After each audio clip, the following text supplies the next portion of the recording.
Hi hello എല്ലാവർക്കും ഏറ്റവും പുതിയ റിവ്യൂയിലേക്ക് റിവ്യൂ ചെയ്യാൻ വേണ്ടി പോകുന്നത് ഒരു തമിഴ് മൂവിയാണ്. 2026 റിലീസ് ചെയ്തിട്ടുള്ള ഏറ്റവും വേസ്റ്റ് പടമെന്ന് ലിസ്റ്റിൽപ്പെടുത്താവുന്ന ഒരു പക്ക ഒരു കാട്ടപരാധം എന്നൊക്കെ പറയാൻ വേണ്ടി സാധിക്കുന്ന ഒരു ചിത്രത്തെ കുറിച്ചാണ് റിവ്യൂ ചെയ്യാൻ വേണ്ടി പോകുന്നത്. ഈ ഫിലിം കണ്ടിട്ട് കുറച്ച് ദിവസങ്ങളായി പക്ഷേ റിവ്യൂ ചെയ്യാൻ വേണോ വേണ്ടേ നിൽക്കായിരുന്നു. അങ്ങനെ എന്തായാലും നിങ്ങളുടെ മുമ്പിലേക്ക് റിവ്യൂ ചെയ്യാനുള്ള തീരുമാനത്തോടെ സദയം ഞാൻ വീണ്ടും വന്നിരിക്കുകയാണ്. നമ്മൾ റിവ്യൂ ചെയ്യാൻ വേണ്ടി പോകുന്ന ചിത്രത്തിൻ്റെ പേര് യോഗി ഡ എന്നാണ് ഇതിൻ്റെ പേര്. അത് യോഗിതല്ല, യോഗിഡ എന്ന് പറയില്ലേ, ആ തരത്തിലാണ് പടത്തിൻ്റെ ടൈറ്റിലായിട്ട് കൊടുത്തിട്ടുള്ളത്. അപ്പോൾ യോഗിഡ ഡയറക്ഷൻ ചെയ്തിട്ട് നോക്കിക്കഴിഞ്ഞാൽ ഗൗതം കൃഷ്ണയാണ്, അദ്ദേഹം തന്നെയാണ് തിരക്കഥയും. അപ്പോൾ രണ്ട് വ്യക്തിയും ഡയറക്ഷൻ അതുപോലെ തന്നെ സ്ക്രീൻ പ്ലേയും ഒരു വ്യക്തിയാണ് ചെയ്തിട്ടുള്ളത്. കാശ് നോക്കിക്കഴിഞ്ഞാൽ തനുഷിക ആണ് പ്രധാനപ്പെട്ട യോഗി ആയിട്ട് വന്നിട്ടുള്ളത്. അതുപോലെ തന്നെ വില്ലനായി വന്ന് നമ്മുടെ കബീർ ദുഹാൻ സിംഗ്, നമ്മുടെ മാർക്കോയിലെ വില്ലൻ അദ്ദേഹം. അപ്പോൾ ഇത്ര ആൾക്കാരൊക്കെ പരിചയമുള്ള മുഖങ്ങളായിട്ട് വന്നിട്ടുള്ളൂ. ബാക്കി ഒരുപാട് പുതുമുഖ താരങ്ങൾ നമുക്ക് പരിചയമുള്ളതും ഇല്ലാത്തൊക്കെ ആയിട്ടുള്ള കുറച്ച് വ്യക്തികളുണ്ട്.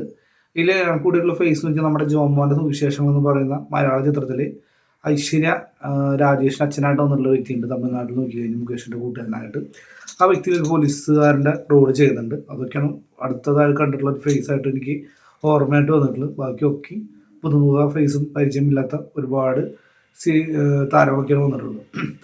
പടത്തെ ഓവറോൾ നോക്കിക്കഴിഞ്ഞ് കഴിഞ്ഞാൽ വെറുതെ സമയം കളയാൻ പോലും തലവയ്ക്കേണ്ട എന്ന് തോന്നിപ്പിക്കുന്ന തരത്തിലായിരുന്നു പടത്തിൻ്റെ സ്ക്രീൻ പ്ലേയും കാര്യങ്ങളൊക്കെ മുന്നോട്ട് എടുത്തു വെച്ച് പക്ക ഒരു വേസ്റ്റ് ആയിട്ടുള്ള ഒരു സ്ക്രീൻ പ്ലേ തന്നെയാണ്. യോഗ്യതയെക്കുറിച്ച് പറയുമ്പോൾ എന്താ പറയുക, ഒരു സബ് ഇൻസ്പെക്ടറായിട്ട് വരുന്നിട്ടാണ് നമ്മുടെ ഈ കഥാനായിക. യോഗി എന്നാണ് പേര്. അപ്പോൾ യോഗി ഒരു സത്യത്തിനെ നേരിടുന്നു, അല്ലെങ്കിൽ സത്യത്തിൻ്റെ ഒപ്പം നിൽക്കുന്ന ഒരു പക്ക ഒരു പോലീസുകാരായിട്ട്, അതായത് മേലുദ്യോഗസ്ഥരും പറയാൻ വയ്ക്കാതെ ഏകദേശം 20ഓളം ട്രാൻസ്ഫർ, 10ഓളം സസ്പെൻഷൻ, ആന ചൈന എന്ന് പറഞ്ഞ ഇടുപ്പ് കൊടുക്കുന്നുണ്ട്. അത് മാത്രമല്ല ഇൻട്രോ ഒക്കെ പക്ക സ്പൂഫ് പടം കാണില്ലേ, അതേപോലെയായിരുന്നു ഇൻട്രോ ഒക്കെ അടിച്ചു വെച്ചിട്ടായിരുന്നു. അതായത് വളരെ സ്ലോ മോഷനിൽ വരുന്നു, ഏതൊരു തടിമാണ്ണം പോലെ ഇടിച്ചിടുന്നുണ്ട്. അതിന് നേരെ ബാറിലോട്ട് കൊണ്ടുപോകുന്ന അവിടെ അത് കാണിച്ചു തരാൻ വേണ്ടിയിട്ട്. അപ്പോഴാണ് ഒരു ഇൻട്രോ കാണിച്ചുള്ളത്. നമ്മുടെ രജനികാന്തിൻ്റെ കബാലയിലെ ഹെയർ സ്റ്റൈൽ ആൾ പിടിച്ചിട്ടുണ്ടെന്ന് തോന്നുന്നുണ്ട്. നൈസായിട്ട് സ്പോർട്സ് ഡ്രസ്സൊക്കെ ഇട്ടിട്ട് നൈസായിട്ട് ആൾ വരുന്നു. നേരെ അവിടെ തമിഴ്നാട്ടിലെ ബാർ അറിയാലോ, ആ ബാറിൽ കയറുന്നു, 2 ബീർ പറയുന്നു, പിന്നെ ഫൈറ്റ്, പിന്നെ നേരെ സ്റ്റേഷൻ കാണിക്കുന്നു. അവിടെ കുറേ നന്മമാർ തരുന്നുണ്ട്. ഒരുപാട് അതിനിടയ്ക്ക് അവർ കൊല്ലഭാഗം നടക്കുന്നത് ആരെ എന്തിനെന്നൊക്കെ തെളിയിക്കുന്നു. ഇടയ്ക്ക് പടം ത്രില്ലിംഗ് ആയിട്ട് ഒന്നും തന്നെയല്ല, പടപടാന്നിട്ട് കഥ മുന്നോട്ട് പോകുന്നുണ്ട്. അപ്പോൾ ആ കൊലപാതകം നടക്കുമ്പോൾ മെയിനായിട്ട് അവിടുത്തെ പ്രധാനപ്പെട്ട ഒരു കൗൺസിലറെ മരുമകനായിരിക്കും. അപ്പം വന്ന് വിളിച്ച് പറയുന്നു, വീട്ടിലെല്ലാം സമ്മതിക്കുന്നു. അതിൻ്റെ ഭാഗമായിട്ട് നേരെ വേറെ ഒരു നാട്ടിലോട്ട് ട്രാൻസ്ഫർ ചെയ്യപ്പെടുന്നു. സ്ഥിരം ആയിട്ടുള്ള പരിപാടി തന്നെ. അപ്പോൾ അവിടുത്തെ പ്രധാനമായിട്ടുള്ള വില്ലനാണ് നമ്മുടെ കബീർ ദുഹാൻ സിംഗ് ആയിട്ട് വന്നിട്ടുള്ള ഗംഭീരമായിട്ടുള്ള വില്ലൻ. വേറെന്തോ കൂടുതൽ പേരാണ് കൊടുത്തിട്ടുള്ളത്. ആള് ഇത്രയും വലിയൊരു താരത്തെ കാൽമുണ്ടും വെള്ള ഷർട്ടൊക്കെ ഇടിപ്പിച്ചിട്ട് പക്ക ഒരു കോമഡി പീസൊക്കെ കളഞ്ഞിട്ടുണ്ട്. ഒരു ഭയം തോന്നുന്നില്ല, പക്ക ഒരു മണ്ടൻ നിർഗുണനായിട്ടുള്ളൊരു വില്ലൻ ആയിട്ടാണ് കൊടുത്തിട്ടുള്ളത്. ഗംഭീരമായിട്ട് ബിൽഡപ്പ് കാണിക്കുന്നതിന് അയാൾ ഭയപ്പെടുന്നു, അതായത് ഒരുപാട് പോലീസുകാരനെ കൊല്ലുന്നു, കുറേ വയലൻസിൻ്റെ അയ്യരുകളാണ് കാണിച്ചിട്ടുള്ളത് ബിൽഡപ്പിൽ. അപ്പോൾ നേരെ ഈ നമ്മുടെ വില്ലൻ്റെ വീരസാഹസികത കേട്ട് ഭയപ്പെടുന്നു. പിന്നീട് ഇവർ തമ്മിലുള്ള യാദൃശ്യമായി ഇവർ തമ്മിലുള്ള പോരാട്ടം, അതൊക്കെയാണ് കഥ മുന്നോട്ട് പോകുന്നത്.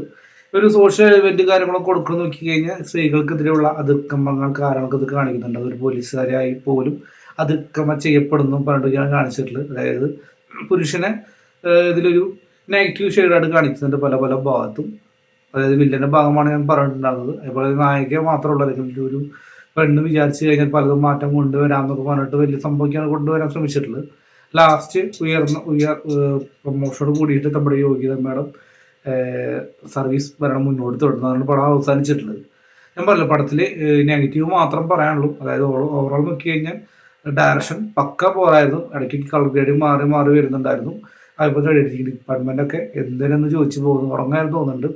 അതുപോലെ തന്നെ പാട്ടുകളൊക്കെ വൻ ശോകമായിട്ടുള്ള പാട്ടുകൾ, ബാൻഡ് സ്കോറൊക്കെ പണ്ടത്തെ കാലത്തെ ഒരു ബാഡ് സ്കോറൊക്കെയാണ് എടുത്ത് വെച്ചിട്ടുള്ളത്. അതുപോലെ തന്നെ സ്ക്രീൻ പ്ലേ വൻ ഡൗൺ ആയിരുന്നു. ഞാൻ പറഞ്ഞു വൻ പരാജയം. അതായത് ഇത് നമ്മൾ ഒരുപാട് ചിത്രങ്ങൾ കണ്ടിട്ടുണ്ട്. ഒരുപക്ഷെ ഇതിൽ തമ്മിലുള്ള വ്യത്യാസം നോക്കി കഴിഞ്ഞാൽ ഈ നായയുടെ സ്ഥാനത്ത് നായകനായിരിക്കും, പിന്നീട് നാട്ടിൽ വില്ലൻ തമ്മിലുള്ള പോരാട്ടം കാര്യങ്ങളൊക്കെയാണ് മിക്ക പടത്തിൽ നമ്മൾ കണ്ടിട്ടുള്ളത്. തമിഴ്, തെലുങ്ക്, ഹിന്ദി, മലയാളം പല ഭാഷകൾ എടുത്ത് നോക്കിക്കഴിഞ്ഞാൽ ഈ സ്റ്റോറി വന്നിട്ടുണ്ട്. പക്ഷെ ഇവിടെ ഒരു നായികയായിരുന്നു മാത്രം, അത് വേണം ഒരു പുതുമ മാത്രമേ ഉള്ളൂ. ബാക്കിയെല്ലാം സെയിം പാറ്റേൺ തന്നെ. സ്ക്രീൻ പ്ലേ ഞാൻ പറഞ്ഞല്ലോ വൺ ഡൗൺ ആയിരുന്നു. അതുപോലെ തന്നെ പ്രകടനത്തിൻ്റെ കാര്യത്തിൽ പഠിക്കുക വെച്ചെങ്കിൽ ഈ ജാതി, അതായത് കലോത്സവത്തിൽ പങ്കെടുക്കുന്ന ആ വ്യക്തികൾ പോലും നാണിച്ചു പോകുന്ന തരത്തിലാണ് ഇതിൻ്റെ ഗംഭീര ആക്ടിങ് എത്തിച്ചുള്ളത്. ഇതിൽ ധനുഷ്, ഞാൻ പറഞ്ഞത് ധനുഷിനെ കുറിച്ച് പറയുമ്പോൾ പക്ക ഒരു വേസ്റ്റ് ആയിട്ടുള്ള ക്യാരക്ടറായിരുന്നു ഓരോരോ വ്യക്തികളും. ദുരേ സിംഗ്, ദുരേ കബീർ ദുരേ സിംഗ്, അപ്പോൾ ദുഹാൻ സിംഗ്, സോറി. അപ്പോൾ ആ വ്യക്തിനെ കൊണ്ടുവച്ചിട്ട് ഒരു കോമഡി പീസാക്കി കളഞ്ഞിട്ടുണ്ട്. എനിക്ക് ഇത്രയും വലിയൊരു താരം അല്ലെങ്കിൽ അത്രയും ബിൽഡപ്പാണ്. തമിഴ് ചിത്രം നോക്കി കഴിഞ്ഞ് കഴിഞ്ഞാൽ വേതാളം തുടങ്ങിയ ചിത്രങ്ങൾ മെയിൻ വില്ലൻ, അത് വേണ്ട. മലയാളം നോക്കി കഴിഞ്ഞാൽ ഇറങ്ങിയ മാർക്കോയിൽ പോലും ഗംഭീര വില്ലനായിരുന്നു.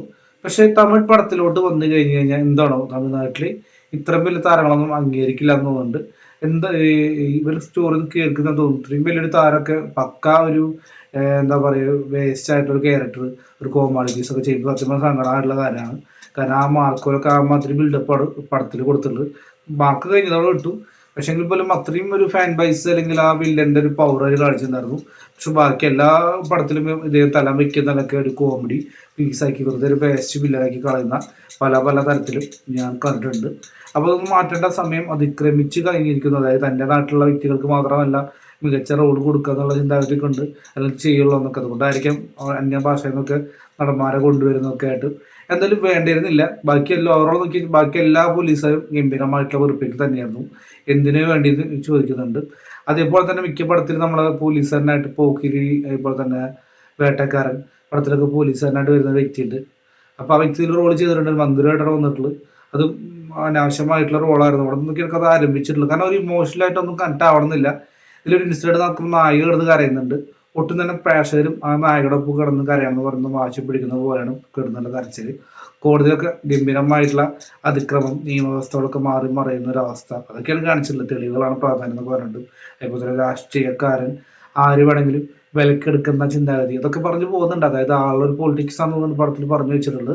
പക്ഷെ ആ പൊളിറ്റിക്സ് പോയിട്ട് ഒരു വെറും ഒരു ബുൾസ്, ഒരു വട്ടം പൂജ്യമായിട്ടുള്ള ഒരവസ്ഥയായിരുന്നു പടത്തിൽ മൊത്തത്തിൽ. ഞാൻ പറഞ്ഞല്ലോ പടത്തിൽ മൊക്കെയും വീക്കായിരുന്നു. ഇഷ്ടപ്പെട്ട ഒരു ഭാഗം പോലും എടുത്തു പറയാൻ നോക്കി കഴിഞ്ഞാൽ ഒന്നും തന്നെയില്ല. ഡ്യൂറേഷൻ ആണെങ്കിലും ഏകദേശം 2.5 മണിക്കൂറിന് അടുത്തായിട്ട് ഡ്യൂറേഷൻ വരുന്നുണ്ട്. പക്ഷെ അതൊക്കെ ഭയങ്കര ഒരു അരോചകമായിരുന്നു. 2 മണിക്കൂർ 15 മിനിറ്റ് ആണെന്നുണ്ട്. അപ്പോൾ അത്ര ഡ്യൂറേഷൻ വരുന്നുണ്ട്. അപ്പോൾ അത്രയേറെ വെറുപ്പിക്കലും കാര്യങ്ങളൊക്കെ ആയിരുന്നു. ഞാൻ പറയില്ലേ, എനിക്കൊട്ടും തന്നെ കൺവിൻസിങ് ആയിരുന്നില്ല. എനിക്കൊട്ടും വർക്കായില്ല പടത്തിൽ. സ്റ്റാർട്ടിങ് കൊടുക്കും വരും. കാരണം ചില പടത്തിൽ ഇന്ത്യയിലൊക്കെ ഉണ്ടാവും ഒരു പാട്ട് അല്ലെങ്കിൽ എന്താ പറയുക ഒരു ബാഡ് സ്കോറെങ്കിലും ആസ്വദിക്കാൻ പറ്റും തരത്തിലുണ്ടായിരുന്നു. പക്ഷെ അത് അറിയില്ല, ഒരു ഈ ഓരോ ഡിപ്പാർട്ട്മെന്റ് ഇത്രയും ഉഴപ്പി പണിയെടുത്തിട്ടുള്ളൊരു പടം വേറെ ഉണ്ടാവില്ല. അഭിനയം, ഡയറക്ഷൻ, സ്ക്രീൻ പ്ലേ, തേങ്ങ മാങ്ങ ചേന എന്തൊക്കെ ഉണ്ടോ അതൊക്കെയും ഭയങ്കര ഉഴപ്പായിരുന്നു. കണ്ടു കഴിഞ്ഞാൽ നമുക്ക് ഓരോ വ്യക്തിക്ക് അറിയാം. എന്തായാലും തിയേറ്ററിലൊന്നും അധികകാലം ഓടാൻ ഒരു ചാൻസും ഇല്ല. ഗംഭീരമായിട്ടൊരു പരാജയത്തിലേക്കാണ് കൂപ്പിക്കൊത്തിരിക്കുക. കണ്ടപ്പോൾ എങ്ങനെയാണ് തോന്നിയിട്ടുള്ളത്. ഇപ്പോൾ വാഷ ടൈപ്പ് ഓട്ടിട്ടുണ്ടാകും പടമൊക്കെ. അപ്പോൾ തിരിച്ചറിയുമ്പോൾ ഏതെങ്കിലും കാലത്ത് OTT വരാച്ചെങ്കിൽ നിങ്ങളൊന്ന് കണ്ടു നോക്കി നിങ്ങളുടെ അഭിപ്രായം കമന്റ് ബോക്സിൽ രേഖപ്പെടുത്തുക. എന്തെങ്കിലും യോഗിഡ എന്തുടാ എന്ന് ചോദിച്ചുകൊണ്ട് ഈ വീഡിയോ നിർത്താണ്. Bye bye.